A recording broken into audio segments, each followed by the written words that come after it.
Do you believe in demons?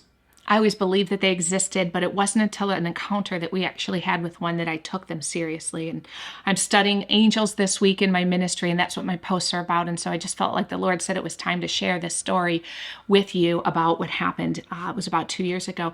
The Lord gave me the idea for this project that He wanted me to work on. Literally the same weekend that I had the idea, I started to get headaches. I had these headaches every single day. Headaches so bad I couldn't get out of bed some days. I would just lay there. I would cry. It was hard to even function. I went to doctors, neurologists. I had scans. They changed my diet. They put me in vitamins. No one could figure out where these headaches were coming from. All of my test results were clear, but it was miserable. It went on for months. So one night, I'm laying in bed, sleeping. I'm sound asleep, but I'm crying in my sleep. The pain was so bad. It wakes my husband, and my husband rolls over and he puts one hand on my back to pray for me. And he hears the Lord say to him, no, no, no, no, no. My word says we lay hands on the sick and they shall recover. And so my husband realized that he was only half into his prayer. So he sat up right away, wide awake at this point, and went, okay, God, I hear you.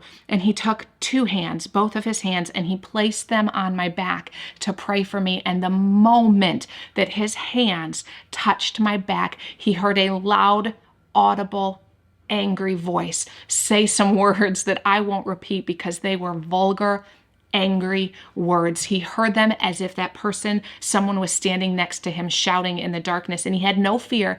No fear washed over him, but at that moment he knew that the battle we were fighting was not physical, it was spiritual.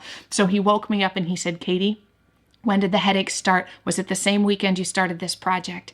I said, yes. He goes, then you need to push through and complete this project as quickly as you can. So for the next few weeks, I worked every day on this project. It got done in record time. That we went through the entire Bible in a year. That from start to finish, 4 months is all it took me to complete what the Lord called me to complete and release that project out.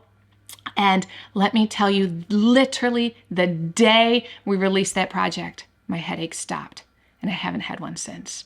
Friends, demons are real. There are spiritual battles that we are fighting. We want to think that our battles are against flesh and blood. We want to think that so many of the things we're dealing with are physical, but I want you to know there is deeper supernatural things that you may not understand, and I encourage you to dig into God's word, to pray, and to ask Him to open your eyes and show you the truth behind these battles you might be fighting. God bless.